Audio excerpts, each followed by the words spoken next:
Listen, my name is Jeremiah Woods, and I want you to know a couple of things if you're watching this video. It's okay.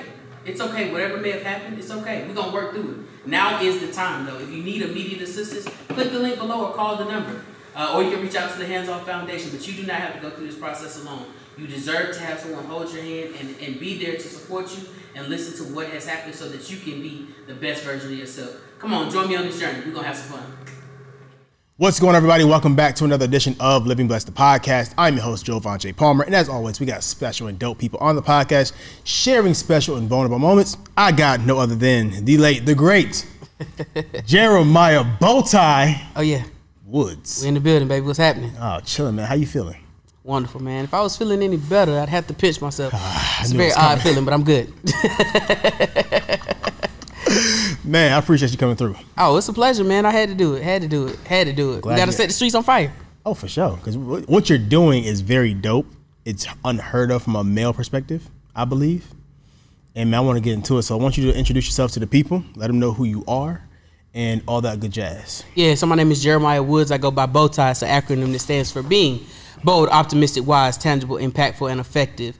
I'm the executive director of the Hands Off Foundation, but more importantly, I'm helping 28 million women a year who've been affected by sexual assault. We're going to change the world. Let's get it.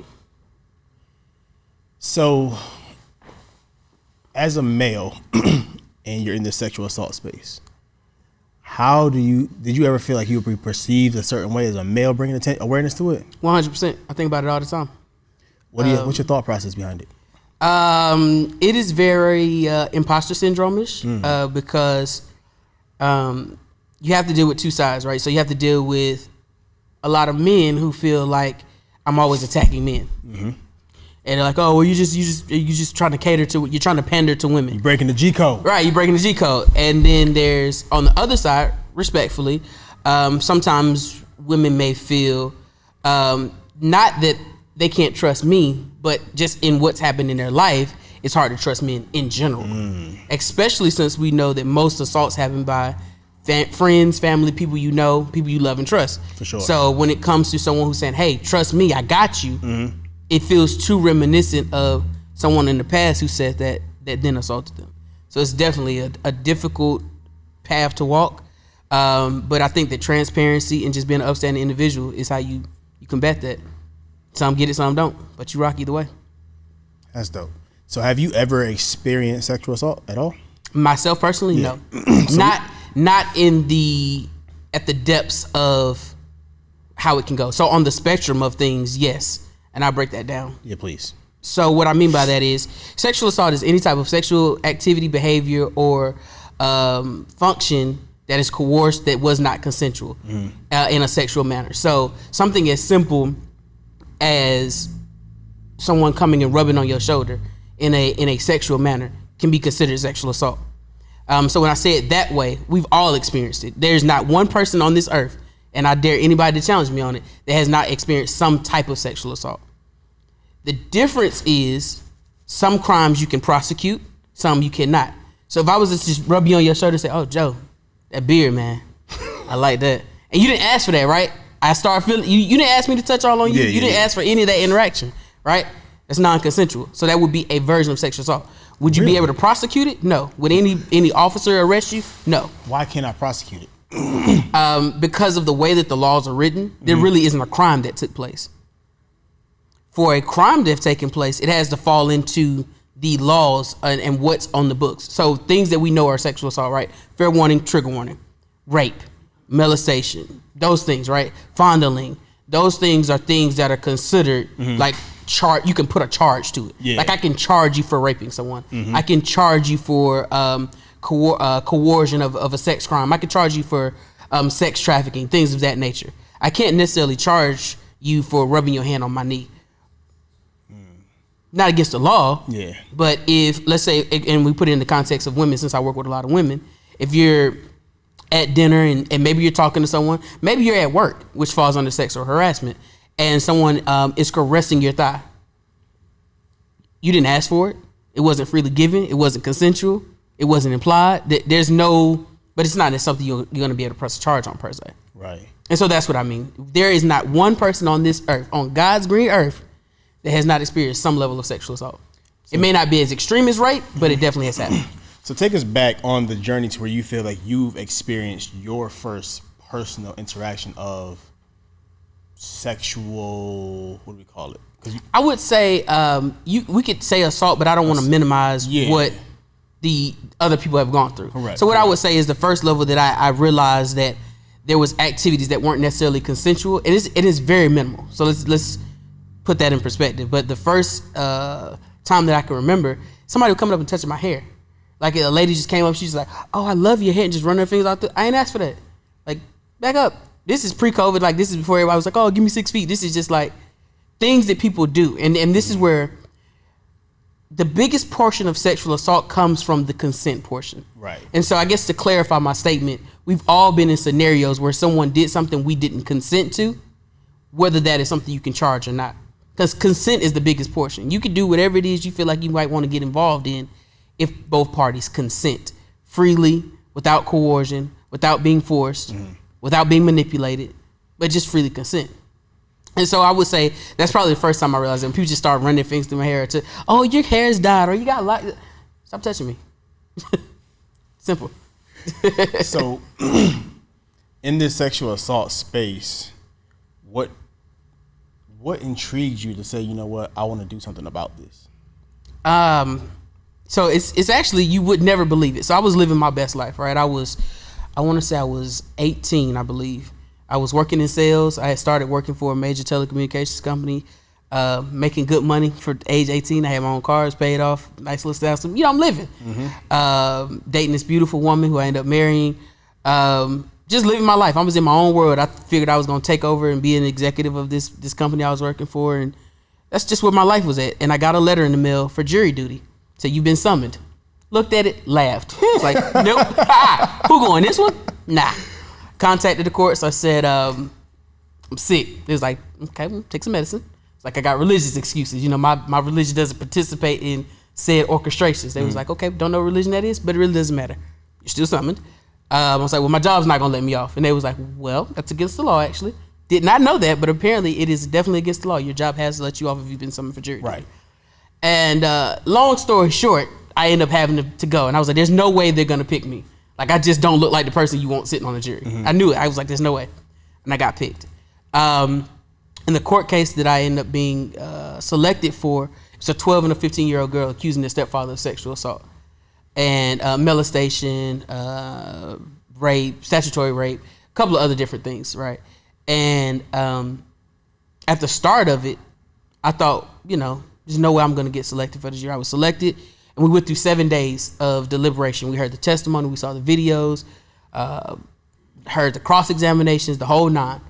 And after that 7-day period, I believed that this individual was guilty. I thought that it was 100% open and shut case. He's going to jail. We did a good thing. On the last day of the court, the two young ladies got on stand, and they said a statement that really changed my life forever. And they said, "We don't know this man." So let me put that in context for you. This individual, their stepfather, was engaged to their mother. There was 9 children that lived in the home. The latter of the two, both of those children, the youngest, were both under the age of 2 years old, or under the age of 4, I'll say. This individual took them to school back and forth. They lived in his house, had family dinners. There's pictures of them together. So to say you don't know the man. Wait, sorry. Who doesn't know this person?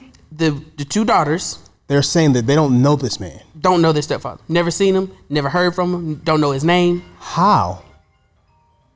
So that was the question I had. And so when we deliberated, we had 6 jurors that felt either they were lying then when they accused them of the sexual assault, or they're lying now on the stand.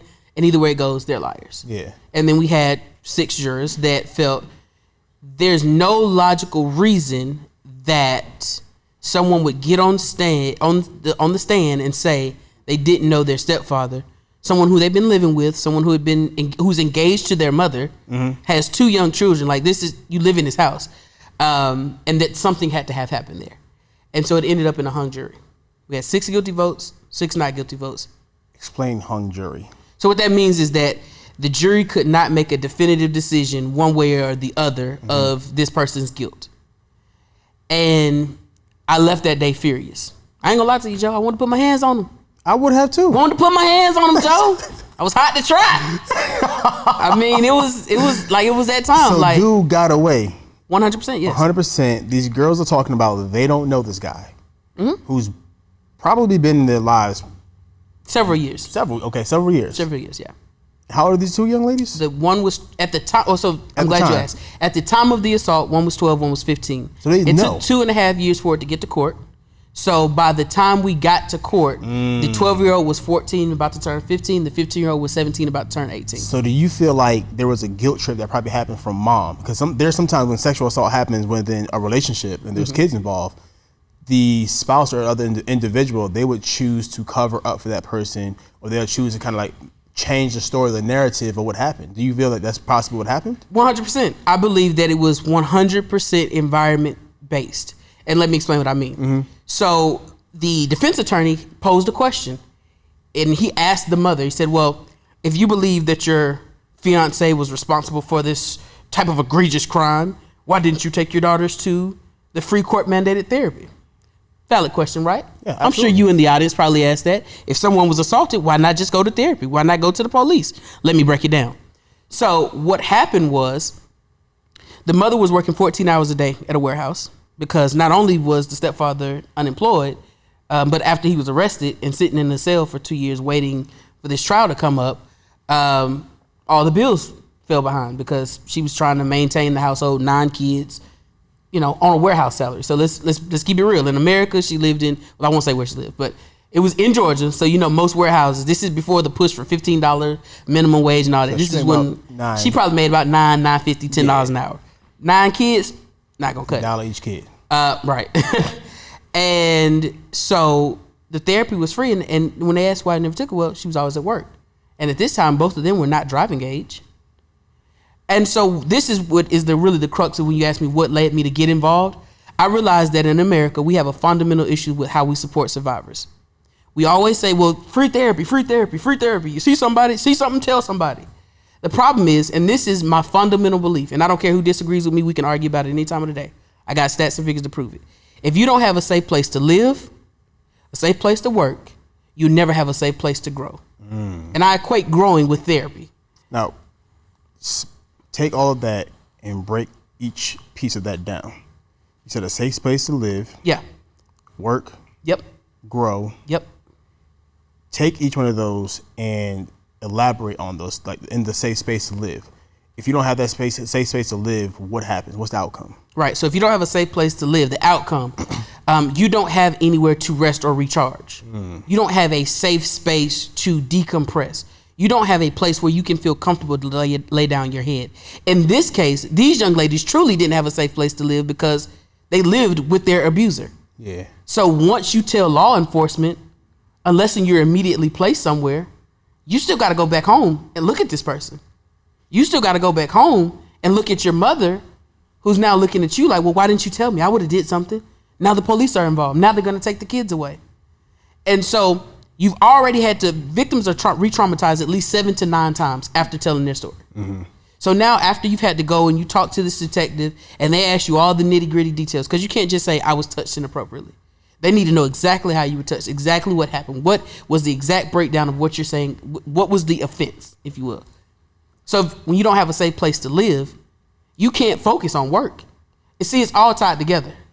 If I don't have a safe place to live, it's just like when you meet someone who's homeless, but they have a job. And you say, well, why don't you get your life to, well, they don't have a safe place to live. So yeah, they're going to show up late occasionally to work. They're not going to care about providing the best customer service. They're not going to do all the things that go into whatever your job or your work or the way that you create income for yourself is. Same side of that coin, if you are working in an environment where you're being harassed. We know that women get harassed in the workplace all the time. Most HR departments for most companies are not adequately trained on how to handle a sexual harassment claim. It is not as simple as just separating them. Yeah. It's not as simple as, well, just don't talk to them. Right. It's not as simple as, well, we're going to send them home for 3 weeks. That does not fix the problem. And so if you don't have a safe place to live, and now you don't have a safe place to work, it doesn't matter how much free therapy I'm giving you. It doesn't matter how much I say, well, let's talk about this, let's talk about that. Because at the end of the day, once we get done doing our talking, once we get through doing our alternative therapy, so art therapy, music, etc., you still have to go back to the very environment that traumatized you in the first place. And pretty much what's happening is like you're getting the help, you're going back to that space, being re-traumatized again, and then pretty much it's like all the sessions that you're doing is pretty much not doing any work at all. It makes the process longer because the best way to look at it, Joe, is like a scab, right? You get cut and your body does what it does to start covering up that scab. Right. But then you go get cut in the same spot again and again and again and again. And so your body never truly has an opportunity to fully heal. Right. True enough, each time that scab is ripped off, technically you may be a little better than you were the last time. For sure. But you're recutting open the wound. And that's what happens for most survivors, men or women, but a lot of times for women, because they end up having to go back or stay in those environments where the very assault happened. Or here's what's even worse. When I say a safe place to live, they're in an environment where the people around them don't believe that the assault happened.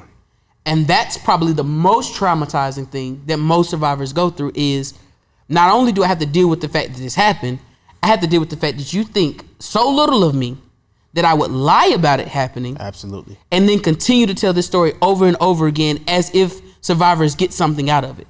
Because let's be clear, the prosecution rate is less than 5%.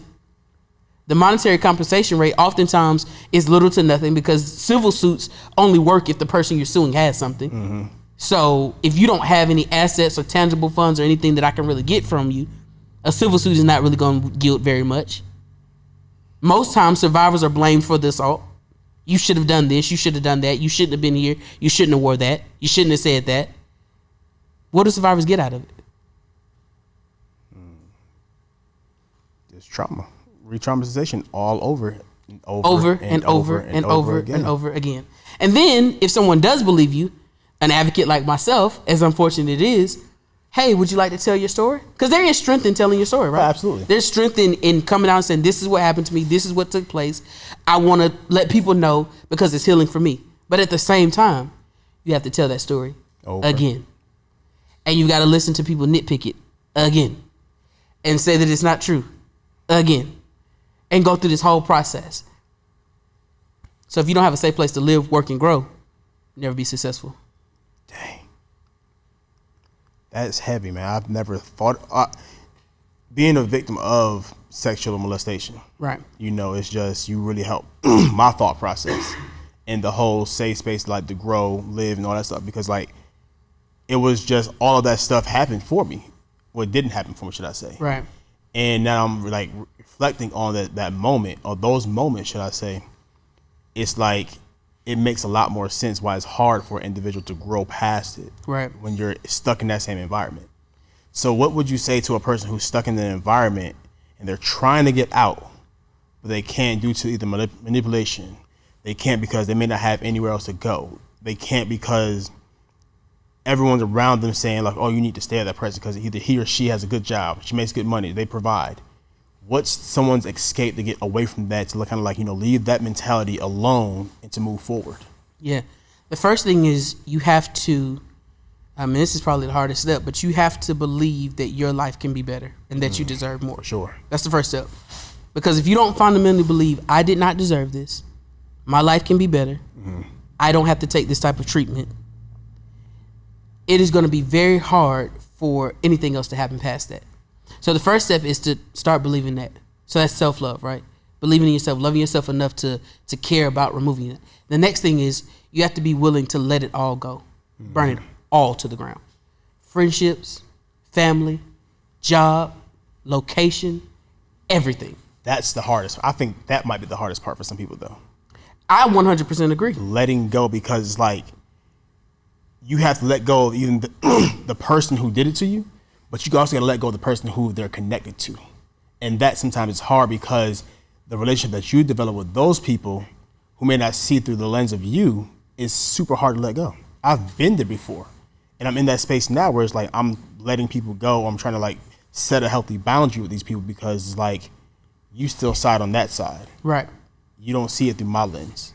And what I would say to people is it's very much like weightlifting. If you're going and you're going to bench press, right, you're going to get to it. Normally you have a spotter, and that spotter is there just in case the bar slips or You know, your muscles get tired and it starts sliding back down. We want you to die out there. Right. Look for a spotter in your life. Look for someone who will help you when it gets hard. Because I'm not gonna sit up here and sugarcoat it. It is not easy. No. It is not something that happens overnight. It is a process. But what makes it better is when, and I'm big on environment. When you get in an environment where there is someone or something, or the general feeling of that environment is I support you, it becomes a lot easier. For sure.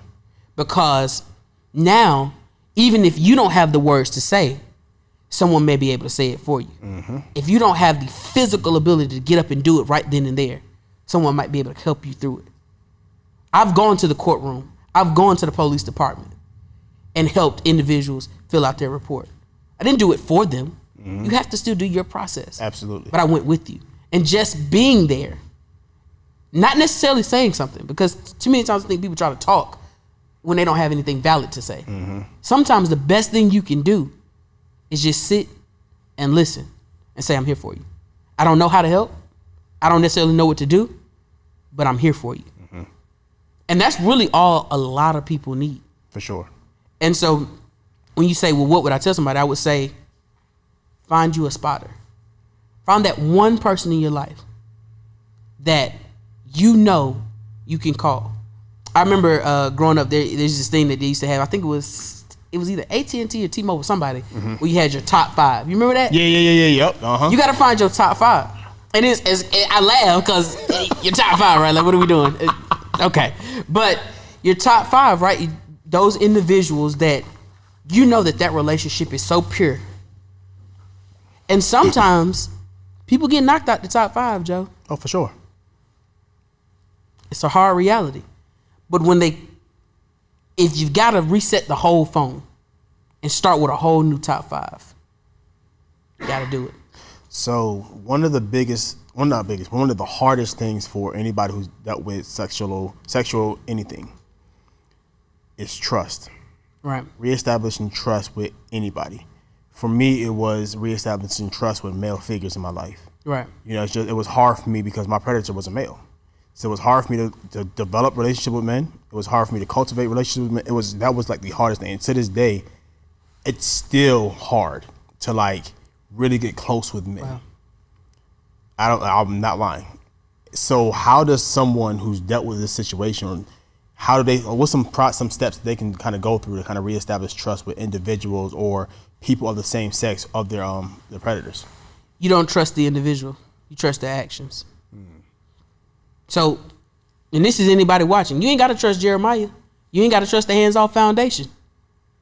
Trust our actions. So what I'm saying to you, Joe, is what do I repeatedly see you do? How do I see you move? How do I see you operate?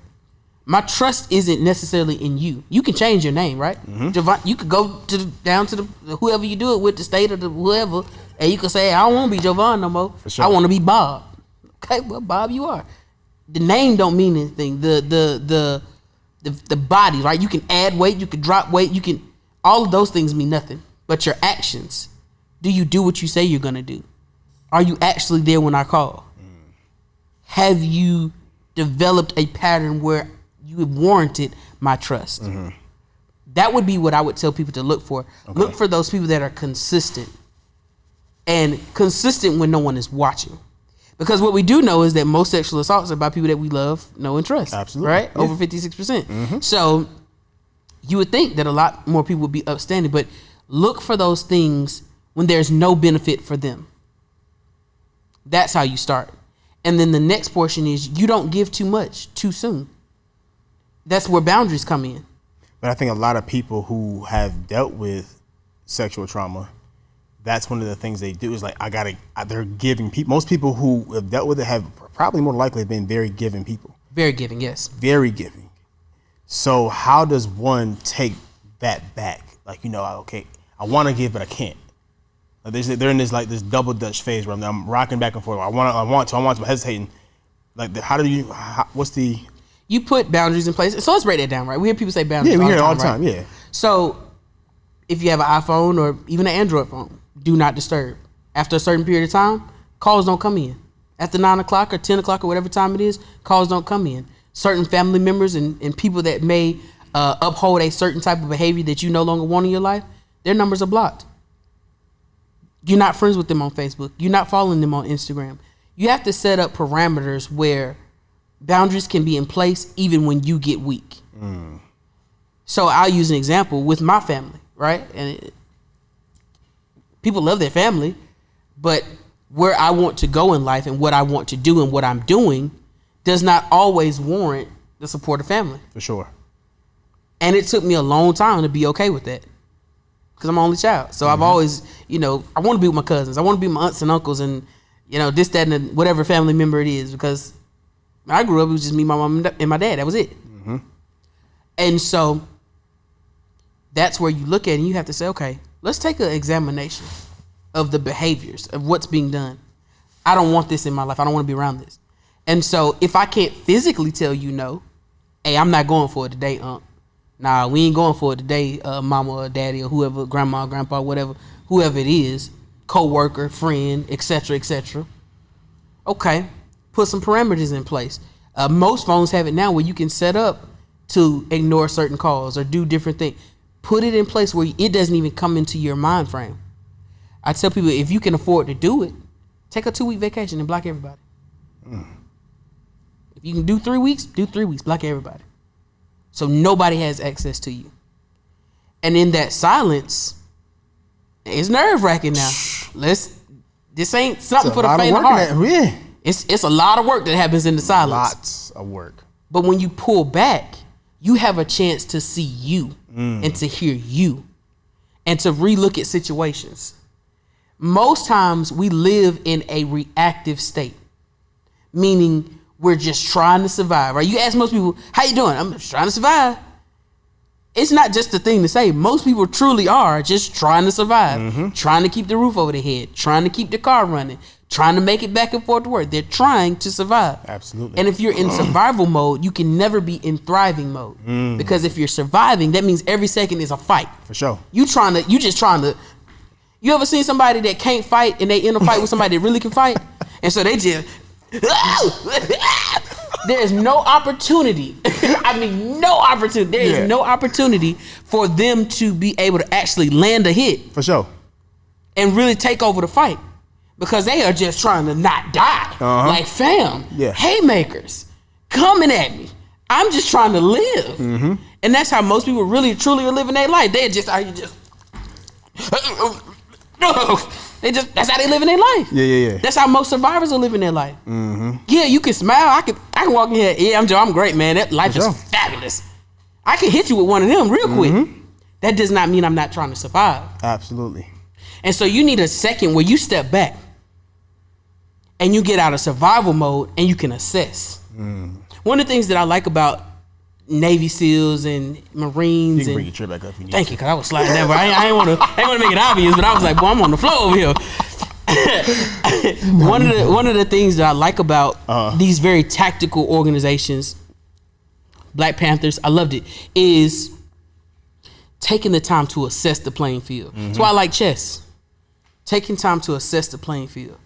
Because if you get that moment to assess, I promise you, if you don't believe nothing else I say, take a moment to assess what's going on in your life, peel back. Because once you see it and you know where it's at and where it's going, and I'm going down again, Joe. I'm going down again. Hey, listen. But if you take that moment to assess, right? And you see what's on the playing field, you can say, okay, there's trauma right there. Yeah. There's toxic family members right there. There's bad coworkers. There's a terrible place to work. I don't like this church no more. What they preach is not for me. Once you can see the playing field, now you know how to navigate it. It's kind of like hopping in your car with blindfolds on and just saying, I'm going to drive. It doesn't work. You don't know where you're going. You don't know what you're trying to avoid. You just out here just swerving all over the lanes. Yeah, I tried that one time and crashed. Gee whiz. And that's what most people do. They live their life in survival mode until they crash. Yeah. And so you got to take that time to assess. Take that moment back. I think that for me, I went to Hawaii with my wife. And it was actually very freeing for a very surprising reason. I said, okay, I'm not gonna be on my phone while we on vacation. I'm gonna try to stay off my phone, try not to check emails, the whole nine. But while I was there, I've always been, I don't think I'm that big, actually. Let's just get that out the way. I don't think I'm just a large guy. Like, you're not. 600-pound life, man. There's a lot of this. I don't think I'm the biggest person. You're average. I'm average. I'm pretty average, I would think. Yeah. But it's always been a thing for me, like just walking around with my shirt off or whatever, because I ain't got no six pack. I ain't ripped, but I'm just average. You know, I'm the homie. I'm the homie. Okay, I can take that. I'm the homie. And but when I was in Hawaii, I was talking to a guy. None of the guys had shirts on. He was like, "Hey, you take your shirt off, man. Just get comfortable." I don't think I'm ready for that, sir. But I don't mind if I do. But what happened was, it was the craziest thing because when I got back to Georgia, I never wanted to wear a shirt. Like going to the beach or whatever, because I unlocked a part of me that I was never comfortable with. But it happened when I peeled away. When I got away from people. I didn't know anybody. Well, I take it back. I knew 2 people in Hawaii. But for the rest, I didn't really know anybody. Right. So it was nobody that I was gonna see there that's gonna be able to judge me or tell me, you know, boy, look at you, what you, because you know how we do. Boy, you out there looking like saddlebags, boy. Like, you know, we gonna roast, we gonna crack jokes, we gonna, you know, we gonna do what we gonna do. Yeah. Especially when you know people. There was nobody in Hawaii that I knew, and so that time away, and this is what I mean by peeling away. When I peeled away, I was able to see things from a completely different perspective. Like, why am I living my life with other people? Ain't like nobody care. First off, I'm married happily. And she liked it when I put a ring on it, so, you know, it was good there. I'm a good father to my kids. They like, you know, punching me in the stomach. It gives them a little giggle, so, you know, whatever. Yeah. And by all accounts, I'm very healthy, right? Don't get sick at all. When I go do my checkups, it's great bill of health. What really is holding me back from just, and it's very small, right? Because we're talking about sexual assault, which is much bigger than just not wanting to wear a shirt. But I use that example as a part of the process. As part of the process, because I can't tell other people to face their fears and move forward past their trauma if I'm not willing to do it. And then I said, well, when did I get this point? Because I used to run around outside all the time, no shirt on, playing basketball, football. Oh, because when I picked up a little weight, it didn't look the same, didn't feel the same. And you know how your teammates are.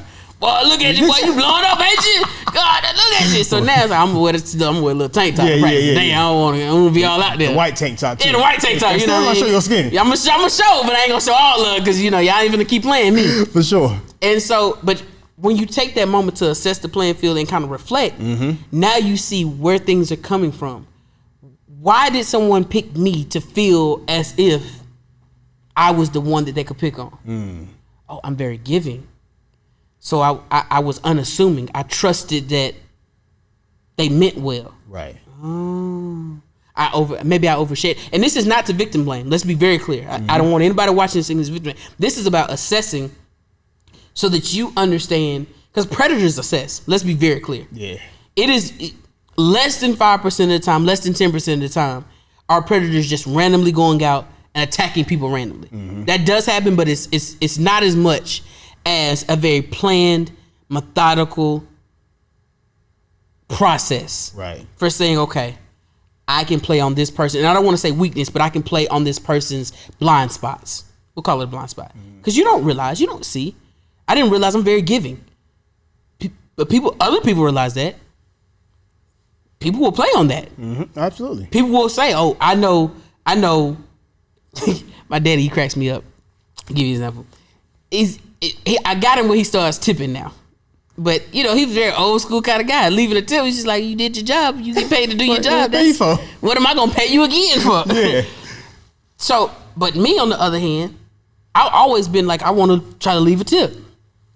And I use that as a small example to show, like, people can pick up differences and say, okay, I probably ain't going to be able to hustle this person out of money because they ain't going to come off none, no way. Yep. This person, I know they already a big giver. If I come with a sad enough story, if I come with enough of a play, I got them.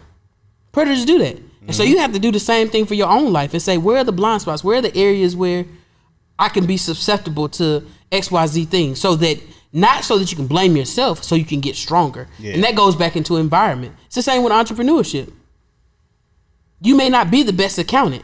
You probably should start talking to some accountants so you can see, ooh, I got a lot of money just flowing out the books here that I don't need to be having. Right. It's the same thing with our life. We assess everything. On a job, they'll tell you all your metrics. I can call any company right now. They can say, we have this many employees that showed up late, this many employees that was on time, this many employees that did this. We've got a report for this, a report for that, and a report for this. They assess. For sure. if you go to a courthouse, we had this many offenders that we locked up. We had this many offenders that we got misdemeanors, this many offenders with this. They assess. We assess everything in our life. We got a report for everything except a check-in with us. A check-in to see where can we be stronger. Where are we really strong at? Where do we excel? Where do we have areas for growth and opportunity? Most people don't check in on themselves, Joe. They don't know nothing about themselves. Diagnostic is just reading NA because they ain't did no type of assessment. I agree. 100% because I was having a conversation with my homegirl about 2 or 3 weeks ago, and we were really realizing at 34, going on 35, there's some key things missing from our lives. Oh. One is an assessment of self. Another one was, core values. Yeah. Just like she asked, I was like, yo, what are your core values? And she was able to spit them out, but it was not until as of recent that she was able to spit hers out. And I had to ask myself, what are my core values? Right. Because when I think victims of trauma, it's just like you just don't think so much of yourself anymore, and you lose yourself. Like I know I lost myself for a minute. Like I was out there just lost, and now that I'm like in this journey of healing and helping others heal as well, it's like so much is coming to me. Like all that stuff you talking about. It's a new joke. Yeah, for it's sure. a new joke. For sure. Like I've been in therapy. I've been, taking assessments. Like I've been asking the hard questions that I don't want to ask. And I think victims need to start doing these things, asking other people that they trust these hard questions that, what have you noticed different about me? Right. What are some things you feel like, I can change, that I need to change? Because like for a while I was stuck in the victim mentality.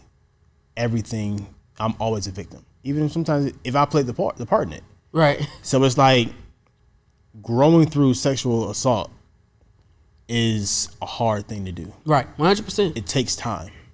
So I don't want people to feel like it's a rush job. No. Where you got to by tomorrow I got to be this person. By Wednesday I got to be this person. Thursday I got to be this person. Friday this person. Saturday, and by Monday I need to be 180. It doesn't happen that way. No. I went from 12 to 19 not telling anybody about what happened to me. Right. 19 to 29 about not 12 to 29 without talking to anybody about it as far as like getting therapeutic help. So just imagine umpteen years of just going through all that. Right. And I'm sure there's another person out there who's going through the same exact thing. What do you say to somebody who's gone through that same exact experience that I went through? How do they lessen the time? You lessen the time by being gracious with yourself and realizing hindsight is 20/20. So what you know now, you didn't know then. For sure. And you have to give yourself some grace while still being accountable. Most survivors that I talk to, they beat themselves up. I shouldn't have went here. I shouldn't have did. Let me look. Hey, listen, I got to get straight into it. There is nobody responsible for your assault except the predator. Let's keep it really super funky real. No one. That's you got to set in that moment for a minute. For sure. Yeah, because a big part of what takes so long is you blaming yourself and not wanting to talk about it because you're ashamed, you're embarrassed. But there is no, and I want to think how I want to say this. There is no shame per se in being human. Yeah. These people have to understand these predators are not in the Ted Bundy was a very likable guy. Most predators are likable people. They're people that you can kick it with, you can chill with, that you would never suspect. Nobody thinks of grandpa as the guy that's out here raping the grandkids. That's not the first thought. When you think of grandpa, you think, oh, come here, Sonny boy, I got a peppermint in my pocket. We're gonna go get some ice cream. You're not thinking of, oh, yo, grandpa really out here. He out here. That's not your first thought. So you're not wrong for assuming that the person that's in your life that you're told is loving you and is gonna care for you is a bad person. Yeah. And is making bad decisions. So that's the first thing you have to love yourself enough to give yourself grace to say, okay, I leaned into some assumptions that clearly are not true and no longer serve me. Now that I know, I want to do something different. Because the biggest portion is being able to process and forgive yourself, even though you weren't necessarily in the wrong. Yeah. And I think what I'm seeing now, and I could be wrong, and feel free to correct me if I'm wrong. What's happening now is because you've been able to talk about it and get it out, it's freeing. It doesn't hold you anymore. See, one of the biggest things about assault is the shame is a manipulative technique that predators will use to keep you enslaved. Because you feel so ashamed that this happened, you don't want to tell. Right. And so now I can keep coming back and doing whatever I want to do because now I'm controlling you. Not physically. I don't have to touch you. Once you got somebody's mind. That's why environment is so important, because if you have an environment that allows the mind to be free and cultivate and grow, it's hard to control a free mind. For sure. We say it all the time in the black community as a joke, you know, if only they would have read, more people would have been free, but it's really not a joke. Your mind will hold you back more times than any shackles, any chains, any physical being. And what I'm seeing now is you're in an environment where your mind is constantly stretching. It's constantly growing. It's constantly in an assessment mode. So you're looking back and saying, I should have moved a little differently on that. Or, Buddy moving. I don't like the way Buddy moving. Now, we're not going to build no relationship with. Nah, I don't really trust you like that, dog. You just something about it ain't lining up. And now that you're doing that, it's a whole new Joe. It's a whole new Joe. Absolutely. It's a whole new Joe. And that's what you have. That's what really has to happen. Is you have to get in an environment, get around people, and if you don't have that environment, mimic it. Yeah. Mimic what. For me, I didn't really have anybody to show me per se the ropes of what I'm involved in. I don't want to say I still don't. There's people that poured into me, but I said, okay, let's start with the basics. How to become a sexual assault advocate. And I read every link that I could. First 10, 15 links. All right, let's reach out to the organizations that are doing some things. Who can I talk to? Who can I learn from? And I built my own environment. And sometimes that's also what you have to do. And this goes back to what I said, leave everybody. Block everybody. Start completely fresh. Start completely new. Because sometimes you'll find people that know nothing about you love you the most. That's true. I've gotten some of the most love and support from people who know nothing of me. They just know I'm a good person trying to do good things. And that's all it takes. And if anything, I would want to tell anybody listening or watching, that's what it should be. You should be around people, individuals, environment that truly give to you and you can give to it, them or it. Absolutely. Without it being a prerequisite or any type of attachments to it. I came to the podcast because you asked me. Not because I'm going to hit you up later and be like, oh, hey, now you know, guest appearance, fam, you got to. Ain't none of that. Yeah, I did the podcast because I like what you're doing. I believe in where you're going. Got love for you. If more people operated on that principle, we get a lot further. But because everyone is used to operating with a certain MO or an angle and they're trying to get and they're trying to survive, I'm in a place of thriving. If nobody ever invites me to another podcast, I'm okay. I'm gonna talk my talk regardless. So I'm thriving. I'm not leaping from place to place trying to survive on someone else's merit. Yeah. That's a powerful place to be. Oh, for sure. Absolutely. You can't be controlled at that point. Can't be. So let's talk about the foundation. Yeah, let's get into it. I'm excited that you're doing it, man. I'm excited because a black man is doing it. I feel that. Seriously, like you don't see too many black men becoming advocates of sexual assault. No, you don't see a lot of men. You just we're not in this space as much. We're not, and I believe you may be the gatekeeper for a lot of men to step up. Not only step up, but also open up. Because men too also go through, there's like the Me Too movement was a big women's movement. Right. But I believe there's a lot of men who are starting to realize, like when chick touched me when I was 10, 11, 12 years old, that was sexual assault. Right. That wasn't a what do they say? A passing of the baton or a step into manhood. No, that was statutory rape. Yeah, for sure. Is what it was. It's like a lot of men are realizing, oh wow, this is why I'm so sexual. This is why I like sex so much. This is why I like sex to be so aggressive, or however the manner it happened to you, you tend to transfer that same energy throughout your life. Yep. So as a male in this sexual assault space, what are some tips that you can give to men on, one, sexual assault, two, coming out about their sexual assault, and three, how they can get involved? Yeah. So hopefully I remember all three, but the first is get comfortable being uncomfortable. Be okay with losing some friends. I will wholeheartedly tell you, since I've started talking about sexual assault and coming at it from the angle that I come at it, definitely some relationships have changed. And that's okay. I don't want to be friends with a predator. I don't want to be friends with an enabler who's okay with predators. So if that means this relationship over, it's over. And I'm cool with that. You've got to be okay with that. Yeah. And that's if we really want to be transparent, I had some crying nights. Like, dang, bro, I knew we was going to be forever. Like, no. It sucks. It does. Especially if you grew up with people and you, like, they know you, like, not Jeremiah, that's the executive director of the foundation, but that's Jay. That's the homie. Like, oh, Jay like to do X, Y.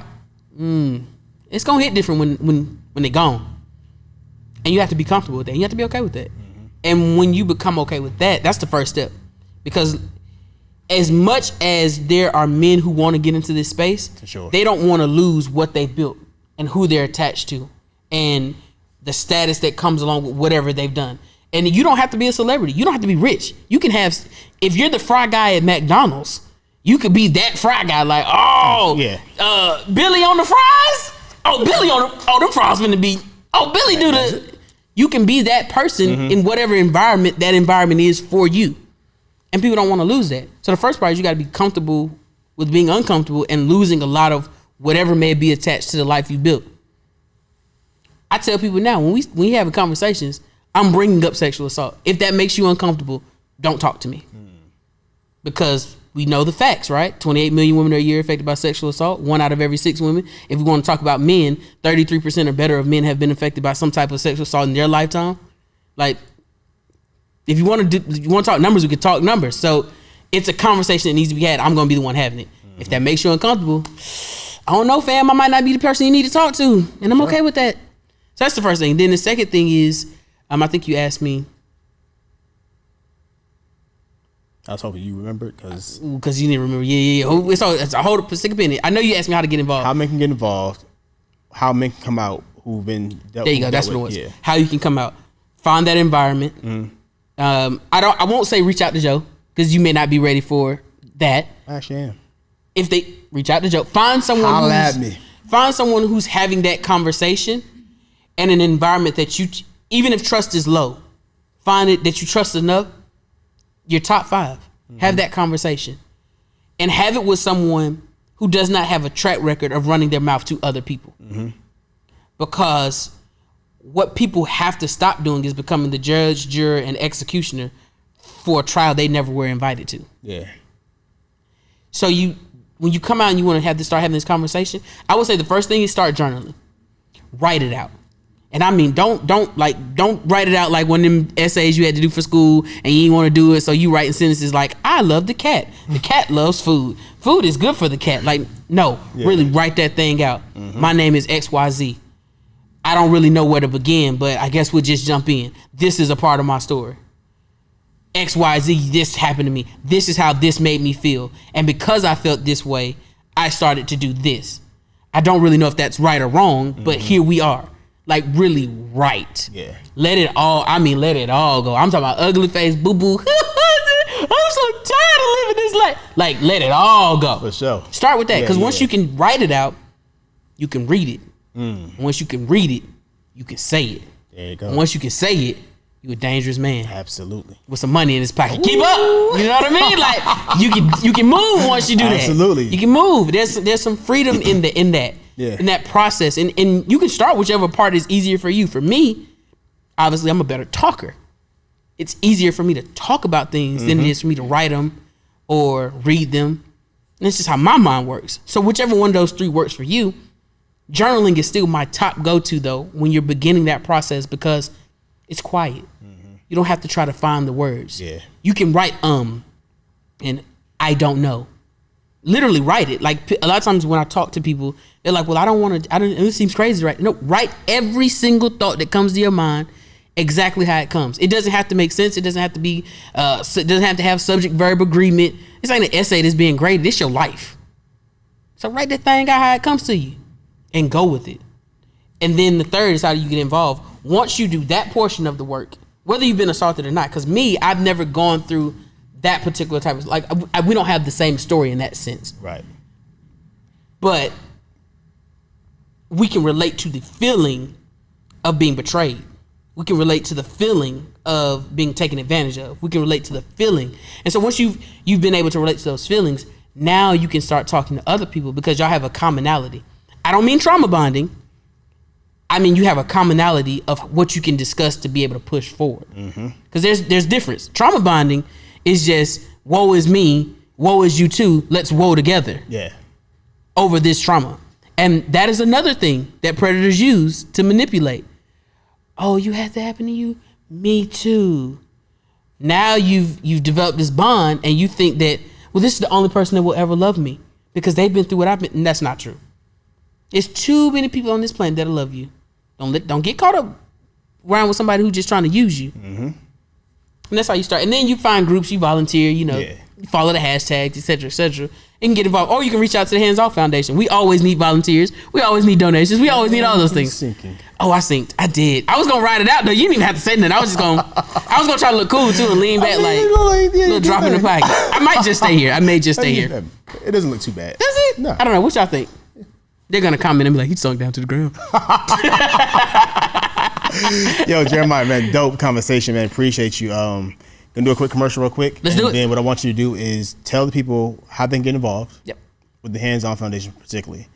Where they can find you, the website, all that good stuff, and just close it out, man, with a word of positive affirmation or just something positive, man, that it's gonna make somebody feel good, all right? Okay. This episode is sponsored by The Emboldened Institute. It's the only place that I know that's sending out daily text messages to you, live and direct to your phone, immediately to you. I send out daily affirmations. I send out daily messages of encouragement and healing, because this is a space where we're healing together. We're on this journey together, and I want us all to go on it together. You don't have to walk this journey alone. I'm here with you, holding your hand, walking you through the process. You can text me. I text you back. You got a question, I got an answer. If I don't have the answer, I'll find the answer for you. I'll find somebody with the answer for you. So listen, text me 404-476-6780. That's 404-476-6780. You can text the word heal or affirmation to that same exact number. You text them back to back if you want to be on both lists. Text the word heal first. Let it come through. Text the word affirmation. Let that come through. And then you'll be subscribed to my list. I send these out 7 days a week, 365. We don't miss a day. We don't miss a beat. It's coming to you live and direct. So listen, The Emboldened Institute. Jeremiah, close something, brother. Yeah, if I had to say anything, I want you to look at the screen wherever you're watching, whether it's on your phone, your tablet, your laptop, your buddy's phone. I don't care. I want you to look at the screen. I want you to say this with me. I am. No. Go back. Say it like how you really mean it. Like, don't play with me, because I'm not playing with you. This is your life. This is for real. I am. And I want you to realize that whatever you say after I am is what you give power to. So I am beautiful. I am loved. I am intelligent. I am excellent. I am extraordinary. I am life-changing. I am deserving of happiness. I am deserving of freedom. I don't care what your affirmation is, because it's not my life, it's yours. I want to give you the keys to empower yourself every morning, every day, every afternoon. I need you to say I am. And whatever comes after that is the most important thing, because you are not a victim unless you want to be. But you can be a survivor, because I am a survivor. I am a thriver. I execute. Feel good, don't it? I know. Let's go take a time a little bit. You're going to stutter a little bit. You're going to catch yourself slipping. It's okay. But just know that I am working toward being better. You see how it works is that whatever you say after I am is what becomes. There's a power in the universe that ties to what you believe. So don't you ever in your life for a second believe that you are anything less than what you decided you want to be. Peace. We like the end, Joe. I don't know when you want me to keep, because I'm in the mood, Joe. You can talk, man. You can talk. I'm in the mood, Joe. I got another guest behind me. Okay, all right. But let us know how they can find you for sure, man. And if they want to get involved, how can they get involved? Yeah, just Google The Hands Off Foundation, INC. We come up, baby. We're a 501c3 organization. This is real deal Holyfield. Google us. That's it. That's all you got to do. The Hands Off Foundation everywhere. One last thing. Why the teal here? Oh, yes. I'm glad you asked. Okay, I'm going to make it quick. I dyed my hair teal and I locked it up for two reasons. There was a group, and history buffs, drop it in the comments, I'm not sure, but there was a group that when colonizers were coming to take over this African kingdom, they were so focused on war that they would lock their hair together. They didn't have time to shave it off or do anything. They would let their hair lock up. And when colonizers came to impose, they dreaded to see the people with the locks. And that's why they started calling them dreadlocks. So I don't call them dreadlocks, I call them locks. But that's the feeling I want. I want predators.